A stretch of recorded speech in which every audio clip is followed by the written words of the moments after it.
How's it going, everybody? This is Avon Eka. This is the start of, I guess, continuation of my YouTube channel. I haven't really done videos consistently, but I'm going to start doing that even more so. If you don't know who I am, you can check the logo. It's Avon Eka. The company I have a few companies, economics tax relief. Besides, I'm a CPA, international best-selling author. But here's the thing. I talk about things that are happening in society, things that are in the news as it relates to you, your mission, your mindset, and your money. But one of the things I want to talk about today real quickly as I stand here before I go into my office, so you can't really see because of the light, so I'll go like this way. One thing I want to talk about before I go into my office is very simple, about Andrew Schulz on the Joe Rogan podcast talked about Netflix being done. And I want to give my opinion on that. And a lot of people killed Andrew. Joe didn't understand what he was saying. And I actually understand, and I actually believe that actually Netflix is done. They're either going to be acquired, or some merger will happen in the near future, next five to 10 years, give or take or so. So don't be surprised if you see that. Come back to this video and say, Abong, you were right. And if I'm wrong, mention below that I was wrong. As long as you're nice, you have no reason to be a jerk or an asshole. Here's why I'm saying that. Netflix, they're different platforms, I get it. But at the end of the day, all the social media platforms are all about attention, getting attention, paying for attention, and eyeballs, right? How much time can you spend on a platform can dictate how valuable you are to the particular company. So Facebook, the reason why Facebook bought Instagram, the reason why they tried to buy Snapchat is because they're trying to keep eyeballs. That's it. When they can keep eyeballs and they know exactly what you watch, they know exactly what you consume, and then they can actually serve ads to you that are within what you're interested in looking at. So for example, if you are a conservative or a Republican, they're not going to serve you a bunch of liberal ads. You're going to start seeing a lot more conservative Republican people, conservative Republican news and information and sites, stuff like that, and vice versa with liberals or independents or people who like fashion, whatever it is. You notice when you click on a couple of sites and like a couple pages, you automatically start getting these things on a regular basis, right? Same thing in Instagram, same thing with hashtags.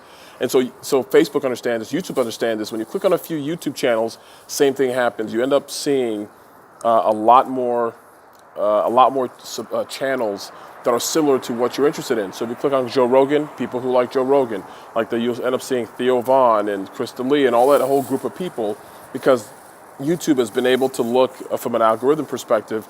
The people who like this most likely will like that, and they'll start serving you these things. And then when you see those two on each other's podcasts, then they'll start serving you that, and next thing you know, you go down a rabbit hole. That's how the rabbit hole works, right? You're a rabbit hole of YouTube. So now let's go back to why YouTube's done. YouTube is done. Netflix is done because they spend.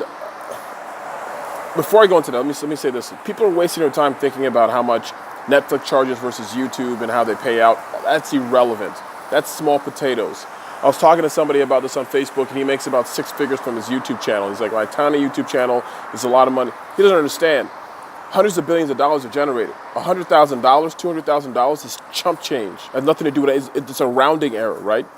$1 billion in a bank account makes more than a couple six figures in a day. So that's irrelevant. That's not the point. Netflix develops their content by paying exorbitant amounts for content. So they spent $100 million for Friends. They spend tens of millions, if not more than that, for The Office. Remember when they paid Dave Chappelle $50 million for 3 specials? Actually, it was 2 specials, and he did a third. But they paid Dave Chappelle $50 million for 2 specials, right? And here's the difference in the model. Netflix has been running at a deficit for a while. If I take a look at their financial statements, I can probably see they have a lot of debt that they're carrying.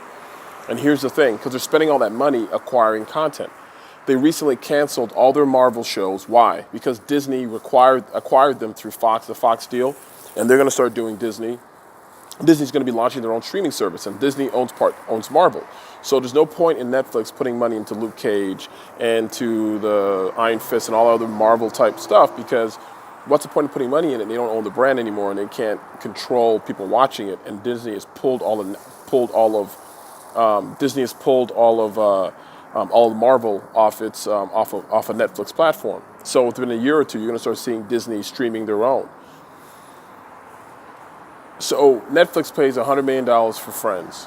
Now, I'd be interested to see how many people watch, but YouTube pays for people after. So they can afford to do a 60-40 split. they can pay 40% to the content creator and keep the 60 because all they're doing is basically hosting. They're not doing anything else but hosting. You create content like this, what I'm doing right now, they're not paying me unless this video does well. If the video does well, then they pay me. If the video doesn't do well, they're not paying me, right? There's a lot of people on YouTube who don't do anything, have about 1, 2, 3 views. They're not consistent. The quality's not there, the audio's not there. And it incentivizes people to create better content in a way that people will want to consume it. So that's why you're seeing a lot of that stuff happen from a consumption standpoint, and you're starting to see YouTube grow in that capacity. Now they're offering cable at $40 a month to get more channels than if you were to go traditionally, because you can use the internet, which is competing with Sling. And you got to understand, if I do a video that makes sense and people like it, then they'll put ads on it. If they put ads on it and I allow for monetization, I get paid for monetizing a particular video, and YouTube gets paid because someone's putting ads on it. They're getting charged. And right now, YouTube is underpriced. So you can still get 5, 3, 4, a penny a click, plenty of view for YouTube, when in Facebook, you might be paying $1 or $2. So it's still very underpriced attention. So in the long term, I actually see this happening, and Andrew had mentioned this, that I can see Facebook or another big media property acquiring Netflix and then streaming their own content. Netflix pays a boatload of money to get a lot of content that nobody watches. And I'd be interested to see the numbers, but they won't share that. But Netflix spends a lot of money acquiring content that nobody watches. That model doesn't last long term. You know what lasts long term? People putting up content, and then if you watch it, you get paid. That's the thing that scales.